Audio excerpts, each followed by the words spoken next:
ہم نے تم کو اشرف المخلوقات پیدا کیا، اگر کچھ تیرے اندر بات تھی تو ہم نے تم کو اشرف المخلوقات پیدا کیا، ہم نے تم کو یہ خلیفہ اپنا بنایا، تیرے اندر کوئی کمال رکھا تھا، تیرے اندر کوئی طاقت رکھی تھی تو تب ہم نے تم کو اپنا خلیفہ بنایا، ورنہ اللہ کسی اور مخلوق کو بھی تو بنا سکتا تھا۔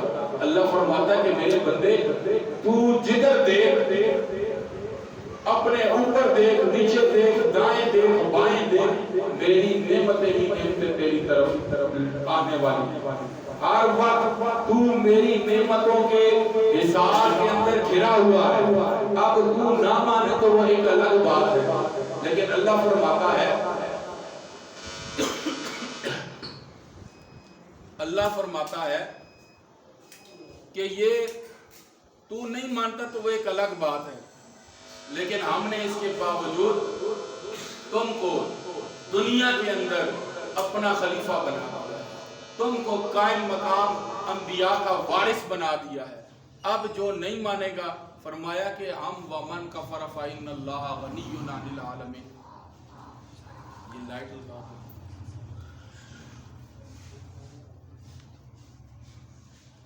جو نہیں مانتا، اللہ فرماتا ہے کہ ہم سارے جہانوں سے بے پرواہ ہیں، ہمیں کسی کی ضرورت نہیں ہے۔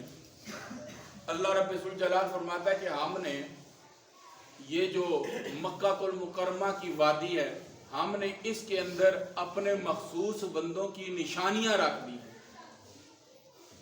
فیہ آیات بینات مقام ابراہیم، ہم نے اس کے اندر مقام ابراہیم رکھ دیا۔ مقام ابراہیم کیا تھا؟ ایک پتھر تھا کہ جس کو اللہ کے خلیل کے ساتھ نسبت ہو گئی۔ اللہ نے ہر حاجی کے لیے یہ ضروری کر دیا کہ وہ جب بھی حج یا عمرے کی غرض سے جائے، وہ اس پتھر کے سامنے 2 رکعت نماز نفل ادا کرے۔ اب کچھ لوگ تو ادھر اللہ یہ نشانیاں بیان فرما رہا ہے، کچھ لوگ نبی کے معجزات کا ہی انکار کرتے ہیں، نبی کی ذات و عظمت کا ہی انکار کر دیتے ہیں کہ اللہ کے نبی کو معاذ اللہ پتہ ہی کو نہیں تھا۔ اگر یہ باتیں تھی تو پھر ادھر اللہ ان کی نشانیاں کیوں بیان کرتا ہے؟ اللہ رب ذوالجلال دوسرے پارے کے اندر فرمایا کہ تابوت سکینہ ایسا تھا کہ جس کے اندر اللہ نے مقدسات رکھ دیے تھے، داؤد علیہ السلام کے، سلیمان علیہ السلام کے مقدسات رکھ دیے۔ اب وہ تابوت سکینہ ایک بکسا تھا، جب بھی وہ قوم کسی دوسری قوم کے ساتھ جنگ کے لیے جاتی، مسلمان کسی دوسری قوم کے ساتھ جنگ کے لیے جاتے تو وہ اس کو اپنے آگے رکھتے، اللہ ان کو ان مقدسات کی برکت سے دوسری قوم کے اوپر فتح فرماتا۔ یہ تو انبیاء کے جو مقدسات ہیں ان کی شان ہے۔ دوسری طرف جناب سیدنا یعقوب علیہ السلام، یوسف علیہ السلام کی جدائی کے اندر رو رو کے آنکھوں کی بینائی چلی گئی۔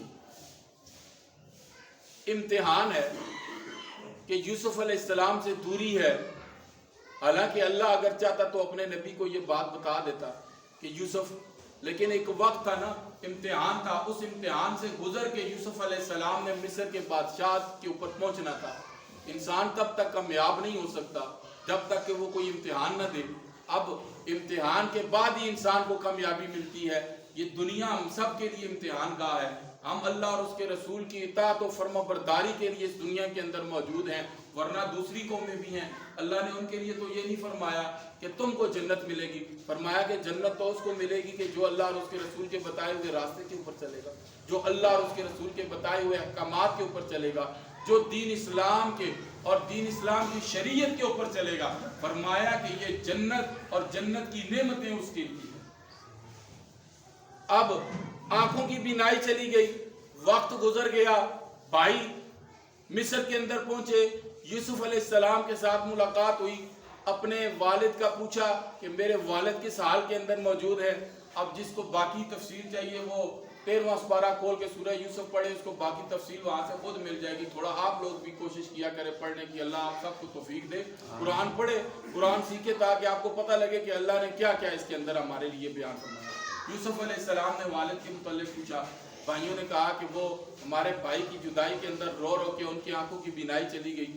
آپ نے اپنا کرتا اتارا اور بھائیوں کو دیا, فرمایا کہ جا کے میرے والد محترم کی آنکھوں کے اوپر لگاؤ, اللہ ان کو بینائی عطا کرے گا. والد بھی نبی, بیٹا بھی نبی, ایک نبی کے مقدسات دوسرے نبی کو مل رہے ہیں اور کیا ہو رہا ہے کہ بینائیاں مل رہی ہیں.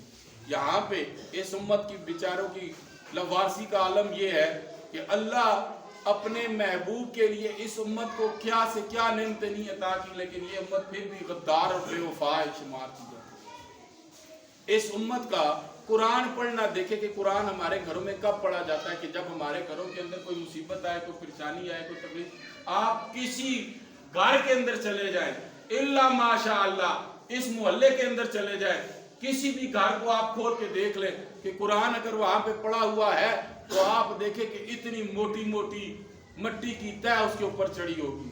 اللہ تعالیٰ جس چیز کو ہماری ہدایت کے لیے ذریعہ بنا کے بھیجا ہے, ہم نے اس ہدایت کی ذریعے کو کیا بنا دیا ہے. صبح صبح ہماری بدبختی کا عالم یہ ہے کہ ہم بجائے قرآن کھولنے کے اپنے موبائل کھول کے اپنے میسج دیکھتے ہیں کہ ہمیں کس بندے نے یاد کیا ہے صبح صبح, کون ہے ہمارا دوست جو یاد کرتا ہے. لیکن کبھی ہم نے یہ نہیں کہا کہ ہمارے رب نے ہمارے لیے کیا پیغام دے کے بھیجا ہے. ہم نماز بھی ابھی پچھلے دنوں کے اندر, چونکہ حالات حاضرہ آپ کو ساتھ ساتھ بتانا ضروری ہوتے ہیں اس لیے کہ ہمارا کام ہے یہ.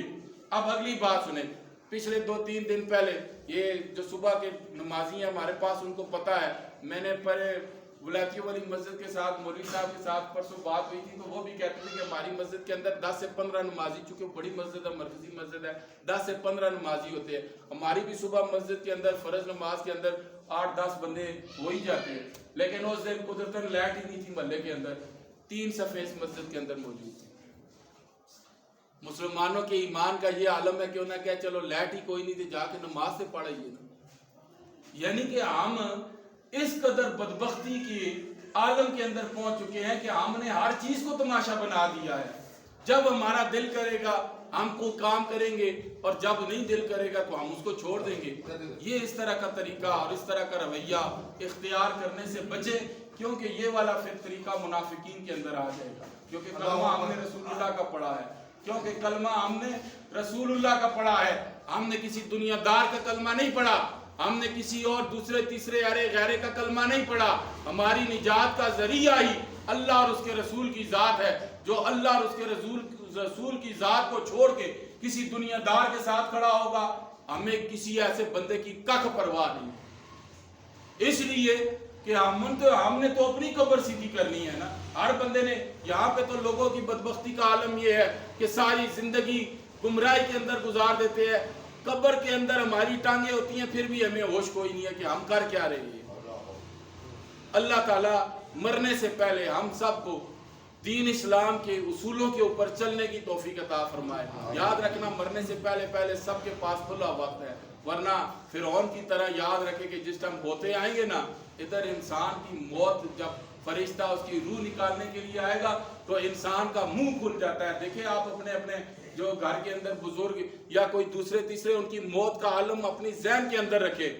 کوئی ایسے بدبخت ہوتے ہیں کہ منہ کھل جاتے ہیں ان کے, ہاں ایسی ان کی حالت ہو جاتی ہے. کیونکہ جب فرشتہ اس کے اوپر آتا ہے نا, نزا کا عالم اس کے اوپر طاری ہوتا ہے, تو وہ دہشت زدہ ہو جاتا ہے. لیکن ادھر ایک مسلمان کی موت بھی دیکھیں, ایمان والے کی بھی موت دیکھیں کہ ادھر وہ سویا ہوا ہے, خوشی کا عالم ہے, چہرے کے اوپر نور ہے, ادھر سے فرشتہ آیا اور پیار سے اس کی روح کو نکال کے اللہ کی بارگاہ کے اندر پیش کر دیا. فرمایا کہ جو ایمان کی حالت کے اندر جناب موسیٰ علیہ السلام نے فرمایا کہ اسرائیل تو لوگوں کی روح کیسے قبض کرتا ہے. فرمایا کہ جو ایمان والا ہے نا, جو اللہ اور اس کے رسول کا فرما بردار ہے, فرمایا کہ ہم تو اس کی روح کو ایسے نکالتے ہیں کہ جیسے مکھن کے اندر سے بال نکالا جاتا ہے. اس کو تکلیف کا احساس ہی نہیں ہوتا, نہ اس کے ہاتھ پاؤں مڑتے ہیں, نہ اس کا منہ کھلتا ہے. دیکھیں نا اللہ والوں کی موتیں. اگر یہ بات تو آپ لوگوں کو سمجھانی ہے کہ اگر ہم آپ کو پچھلی باتیں بتائیں تو آپ کہیں گے کہ یہ کون سا ہم نے دیکھی تھی, یہ تو شاید رٹی رٹائی باتیں تھی. آپ موجودہ دور کے اندر بھی دیکھیں کہ اللہ نے کیسے کیسے لوگوں کی موت اور کس کس طریقے سے ہوئی ہے. اللہ نے جنازے کیا ہوتے ہیں کہ دنیا داروں کے ساتھ جنازے بڑے نہیں ہوتے, جنازے بڑے تب ہوتے ہیں کہ کوئی کام دین کا کر کے چلے جائیں، کوئی اللہ رسول کو یاد کر کے چلے جائیں، پھر جنازے بھی آپ کے بڑے ہوں گے، پھر آپ کے پیچھے دنیا خود ہی لگ جائے گی۔ جب آپ کے دل کے اندر ہی بدکاری ہو، فحاشی ہو اور بے ایمانی ہو تو پھر اللہ رسول کی ذات اس کی زبان کے اندر بھی اثر نہیں چھوڑتا۔ زبان کے اثر تو تب بھی آتا ہے کہ جب خلوص کے ساتھ آپ دین کی خدمت کریں، تب لوگوں کو سمجھ آتی ہے۔ ورنہ کتنے کتنے مقرر ہیں، بڑی بڑی رات کو تقریریں کر کے 2 2 ڈھائی ڈھائی گھنٹے کی، لوگ اس وقت باہر نکل کے محفل سے یہ تو کہتے ہیں مزہ بڑا آیا، لیکن جب اس سے پوچھے نا کہ تم کو سمجھ کیا آئی ہے تو اس وقت ہے کہ سمجھ تو کچھ نہیں آئی لیکن مزہ بڑا آیا۔ ہم نے مزوں کے لیے دین کو رکھ دیا ہے۔ اللہ ہمیں ایسے مزوں سے بچنے کی توفیق عطا فرمائے، اللہ ہمیں دین کو سمجھنے کی اور اس پر عمل کرنے کی توفیق عطا فرمائے۔ اور جو دین کے بنیادی اصول ہیں کوئی کام آپ نہ کریں، لیکن جو اللہ اور اس کے رسول کی شریعت ہے کم سے کم اس سے ٹکر لینے کی آپ نہ سمجھیں، اور نہ ہی ان لوگوں کا ساتھ دیں کہ جو اللہ اور اس کے رسول کے ساتھ ٹکر لینے والے ہیں۔ جو ایسے نہ سمجھے، جو 302 کرتا ہے نا، قاتل تو وہ ویسے ہی ہے، لیکن کبھی وہ اس کے ساتھ دوسرے تیسرے بھی شامل ہو جائے نا، کوئی دوست جو ساتھ کرنے، وہ بھی اتنے ہی مجرم ہوتے ہیں۔ اس لیے جو غلط کام کرتا ہے وہ تو ہے ہی سزاکار، لیکن جو غلط لوگوں کا ساتھ دیتا ہے یہ سمجھ کے بھی کہ یہ غلط ہے، وہ اس کے ساتھ بھی مجرم برابر کا شریک ہے۔ اور جمعے کا مقصد یہ ہے کہ آپ کو بتایا جائے کہ دین کیا کہتا ہے، ورنہ اگر آپ جمعے کے اوپر بیٹھ کے آپ کو کوئی رٹی رٹائی تقریریں سنا دینا تو یہ سمجھ جائیں یا تو یہ مولوی نہیں ہے، یا پھر یہ جو بڑے دنیا دار ہیں یہ ان کے ساتھ ملا ہوا ہے۔ ہمیں نہ کسی دنیا دار کی ضرورت ہے، کیونکہ ہم نے کسی کا 1 روپیہ نہ لینا ہے نہ دینا ہے، ہمیں ضرورت ہی نہیں ہے۔ اللہ نے ہم کو بہت کچھ دیا ہوا ہے، اور اتنا دیا ہے کہ کسی 2 ٹکے کے بندے سے کچھ مانگنے کی ضرورت ہم کو نہیں ہے۔ اس لیے بے لوث ہو کے دین کی خدمت کرتے ہیں۔ آپ کو بھی کہتے ہیں کہ بے لوث ہو کے اللہ اور اس کے رسول کی دین کی خدمت کریں۔ اللہ آپ کا بھی حامی و ناصر ہو، اللہ ہمارا بھی حامی و ناصر ہو، اللہ ہم سب کو عمل کرنے کی توفیق عطا فرمائے۔ وما توفیق